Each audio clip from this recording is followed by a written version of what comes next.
ಕಾಲ್ತುಳಿತ ಸರ್ಕಾರದಿಂದ 25 ಲಕ್ಷ ಪರಿಹಾರಕ್ಕೆ ಹೆಚ್ಚಳ.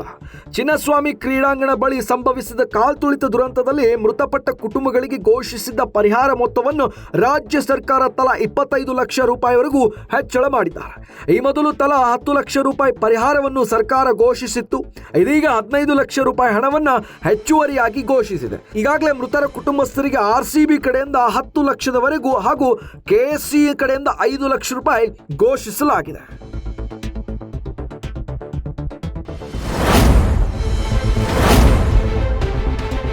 ಹಿಂದೂ ಸಂಘಟನೆಗಳ ಆಗ್ರಹಕ್ಕೆ ಕೇಂದ್ರ ಮನ್ನಣೆ.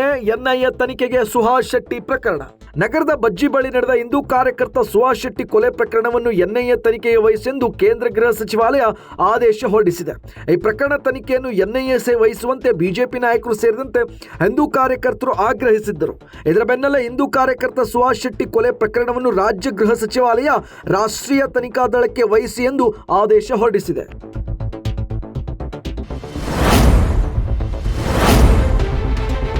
ರಾಜ್ಯದಲ್ಲಿ 61 ಜನರಿಗೆ ಕೋವಿಡ್ ಸೋಂಕು, ದೇಶದಲ್ಲಿ 6 ಜನ ಬಲಿ.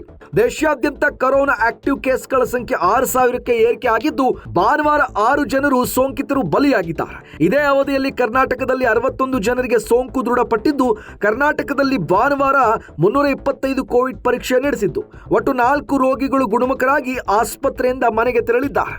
ಇದೇ ವೇಳೆ ಒಟ್ಟು ಸಕ್ರಿಯ ಕೇಸ್ಗಳ ಸಂಖ್ಯೆ 423ಕ್ಕೆ ತಲುಪಿದೆ.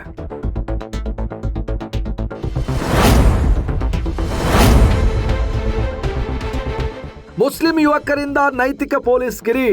ಅನ್ಯ ಕೋಮಿನ ಯುವಕ ಮತ್ತೊಂದು ಕೋವಿನ ಯುವತಿಯೊಂದಿಗೆ ಸಂಚರಿಸುತ್ತಿದ್ದ ಬೈಕ್ ಅನ್ನು ಅಡ್ಡಗಟ್ಟಿ ಮುಸ್ಲಿಂ ಯುವಕರು ನೈತಿಕ ಪೊಲೀಸ್ಗಿರಿ ನಡೆಸಿರುವ ಘಟನೆ ರಾಮನಗರದಲ್ಲಿ ನಡೆದಿದೆ. ಬೆಂಗಳೂರು ಮೈಸೂರು ಹೆದ್ದಾರಿಯಲ್ಲಿ ಯುವಕನೊಬ್ಬ ಮತ್ತೊಬ್ಬ ಕೋಮಿನ ಯುವತಿಯನ್ನು ಬೈಕ್ನಲ್ಲಿ ಕೂರಿಸಿಕೊಂಡು ತೆರಳುತ್ತಿದ್ದರು.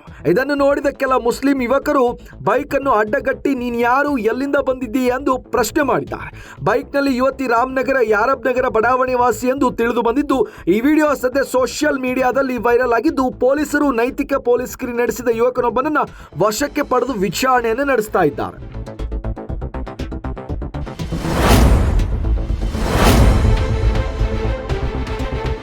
ನಮ್ಮ ಮೆಟ್ರೋ ದರ ಹೆಚ್ಚಳ ವರದಿ ಇನ್ನೂ ಗೌಪ್ಯ. ಮೆಟ್ರೋ ಪ್ರಯಾಣ ದರ ಹೆಚ್ಚಿಸಿ 4 ತಿಂಗಳ ಕಳೆದರೂ ದರ ಏರಿಕೆಯ ಕುರಿತಂತೆ ತಜ್ಞರ ಸಮಿತಿ ನೀಡಿದ್ದ ವರದಿಯನ್ನು BMRCL ಈವರೆಗೂ ಬಹಿರಂಗಪಡಿಸದೇ ಇರುವುದಕ್ಕೆ ಸಾರ್ವಜನಿಕರಲ್ಲಿ ಅಸಮಾಧಾನ ವ್ಯಕ್ತವಾಗಿದೆ.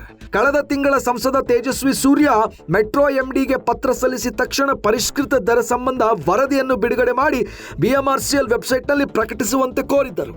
ಇದಾಗಿ 1 ತಿಂಗಳ ಕಳೆದಿದೆ. ಜೊತೆಗೆ ಈ ಹಿಂದೆ ಇತರೆ ಜನಪ್ರತಿನಿಧಿಗಳು ಕೂಡ ಈ ವರದಿ ಬಹಿರಂಗಕ್ಕೆ ಆಗ್ರಹಿಸಿದ್ದರು. ಆದರೆ ಈವರೆಗೂ ಕೂಡ BMRCL ವರದಿಯನ್ನು ಗೌಪ್ಯವಾಗಿ ಇಟ್ಟಿದೆ.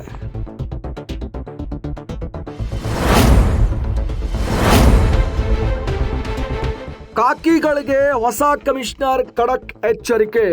ನಗರದ ನೂತನ ಪೊಲೀಸ್ ಆಯುಕ್ತ ಸೀಮನ್ ಕುಮಾರ್ ಸಿಂಗ್ ಭಾನುವಾರ ಇನ್ಸ್ಪೆಕ್ಟರ್ ಒಳಗೊಂಡಂತೆ ಮೇಲ್ಪಟ್ಟಂತ ಅಧಿಕಾರಿಗಳ ಜೊತೆ ಸರಣಿ ಸಭೆ ನಡೆಸಿ ಸಲಹೆ ಸೂಚನೆ ನೀಡಿದ್ದಾರೆ. ನಗರ ಪೊಲೀಸ್ ಆಯುಕ್ತ ಕಚೇರಿಯಲ್ಲಿ ಇಡೀ ದಿನ ಅಧಿಕಾರಿಗಳ ಸಭೆ ನಡೆಸಿ ಬೆಳಗ್ಗೆ ಆಡಳಿತ ವಿಭಾಗದ ಅಧಿಕಾರಿಗಳ ಸಭೆ ನಡೆಸಿದ ಸೀಮನ್ ಕುಮಾರ್ ಸಿಂಗ್ ಕಾನೂನು ಮತ್ತು ಸುವ್ಯವಸ್ಥೆ ಹಾಗೂ ಸಂಚಾರ ವಿಭಾಗದ ಇನ್ಸ್ಪೆಕ್ಟರ್ಗಳ ACPಗಳು ಹಾಗೂ DCPಗಳು ಪ್ರತ್ಯೇಕ ಸಭೆ ನಡೆಸಿದ್ದಾರೆ. ನಗರದ ಅಪರಾಧಗಳ ನಿಯಂತ್ರಣ, ರಿಯಲ್ ಎಸ್ಟೇಟ್ ದಂಧೆ, ರೌಡಿ ಚಟುವಟಿಕೆಗಳು, ಕಾನೂನು ಬಾಹಿರ ಚಟುವಟಿಕೆಗೆ ವಿರುದ್ಧ ಮುಲಾಜಿಲ್ಲದೆ ಕ್ರಮ ಕೈಗೊಳ್ಳುವುದಾಗಿ ಖಡಕ್ ಎಚ್ಚರಿಕೆ ನೀಡಿದ್ದಾರೆ.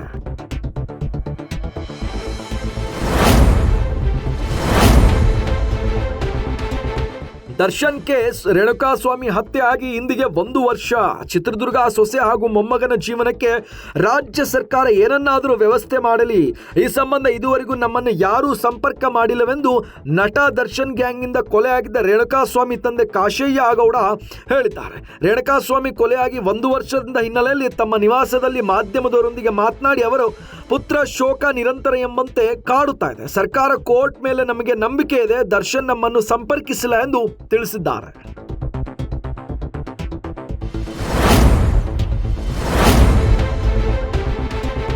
ಇಂದಿನಿಂದ ರಾಜ್ಯದಲ್ಲಿ ಮತ್ತೆ ಮಳೆ ಚುರುಕು.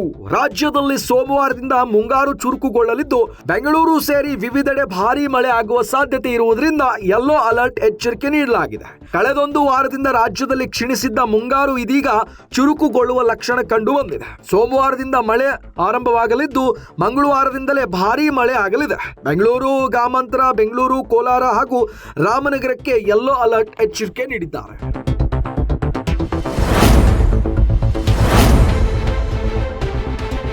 ತಪ್ಪೇ ಮಾಡದ ಸರ್ಕಾರಕ್ಕೆ ಮುಜುಗರವೇಕೆ? ಸಿಎಂ ಸಿದ್ದರಾಮಯ್ಯನವರು ವಿಧಾನಸೌಧದ ಬಳಿ ಕಾಲ್ತುಳಿತ ಆಗಿಲ್ಲ, ಸತ್ಯವತಿ ವಿರುದ್ಧ ಕ್ರಮ ಇಲ್ಲ.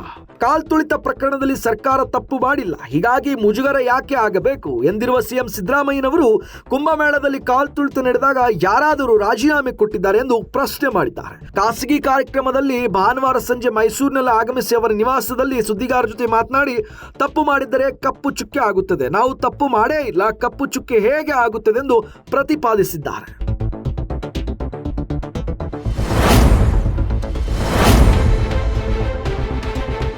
ಎರಡನೇ ಮದುವೆಗೆ ರೆಡಿಯಾಗಿದ್ದ ಗಂಡನಿಗೆ ಚಪ್ಪಲಿ ಏಟು. ವರದಕ್ಷಿಣೆ ದುರಾಸೆಗೆ ಎರಡನೇ ಮದುವೆಗೆ ರೆಡಿಯಾಗಿದ್ದ ಪತಿಯ ಕಲ್ಯಾಣ ಮಂಟಪದಲ್ಲೇ ಹೆಂಡತಿ ಚಪ್ಪಲಿಯಿಂದ ಹೊಡೆದಿರುವ ಘಟನೆ ಚಿತ್ರದುರ್ಗ ಗಾಯತ್ರಿ ಕಲ್ಯಾಣ ಮಂಟಪದಲ್ಲಿ ನಡೆದಿದೆ. ಚಿಕ್ಕಮಗಳೂರು ಜಿಲ್ಲೆ ಅರಸೀಕೆರೆ ಕಾರ್ತಿಕ್ ಎಂಬಾತ ಧರ್ಮದೆಟ್ಟು ತಿಂದ ವ್ಯಕ್ತಿ ತನ್ನ ಪತಿ ಎರಡನೇ ಮದುವೆ ಆಗುತ್ತಿರುವ ವಿಚಾರ ತಿಳಿತಾ ಇದ್ದಂತೆ ಕಲ್ಯಾಣ ಮಂಟಪಕ್ಕೆ ಬಂದ ಹೆಂಡತಿ ಚಪ್ಪಲಿಯಿಂದ ಹಲ್ಲೆ ನಡೆಸಿದ್ದಾಳೆ.